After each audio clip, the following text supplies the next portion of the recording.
But here's one of my favorite extensions of your branding strategy. It's when somebody says to you, what makes you different? This gives you an incredible opportunity to stand out and get someone's attention. But I want you to professionalize and standardize that, not wing it. Hey, this is Duncan MacPherson with Pareto Systems. I'm in beautiful Jackson Hole, Wyoming. One of the few spots in North America I've never been to before, and I'm telling you, it is living up to all the reviews. It's the kind of place I want to come back to, spend some time exploring national parks. Yellowstone's not far from here. The airport, in fact, is right in the middle of a national park. But I can just imagine having a little motorhome or something to cruise around and go see Old Faithful, and yeah, just absolutely gorgeous. And I'm actually here speaking at a conference, and I'll be talking about, among other things, branding.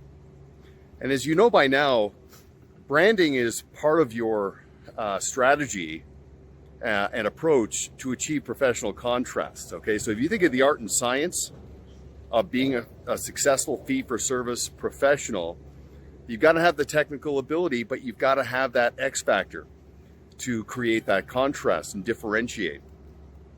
Now, of course, you know the importance of a 30-second value proposition. You know the importance of a 3-minute trailer, a 5-minute deep dive. That's all woven through your branding strategy. And every messenger on your team has a consistent message. But here's one of my favorite extensions of your branding strategy. It's when somebody says to you, what makes you different? This gives you an incredible opportunity to stand out and get someone's attention. But I want you to professionalize and standardize that, not wing it. You might have heard the old expression when it comes to communication, to tell someone what you're going to tell them, and then tell them what you told them. So I'll give you an example of that. So let's just say you were given the opportunity to say what makes you different. And you said, that's a great question. And as you can imagine, I get that question often. And I don't want to oversimplify anything, but I think really what it comes down to is our people, our practice, and our process. Okay, so our people, as you can imagine, have incredible credentials, but they also have the qualities and skills and intentions you would expect from somebody where there's a lifelong relationship and multi-generational relationship at play. But we don't just stop there.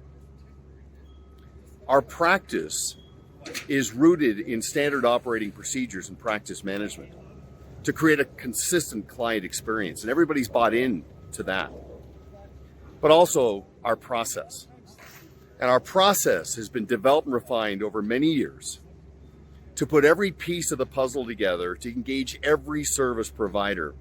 So you'll always have the complete picture. So it comes down to our people, our practice, and our process. Okay, so if you think of the law of resonance, which simply states that the value of what you communicate really begins at the end of the conversation, what are they walking away with? What's memorable? What's etched?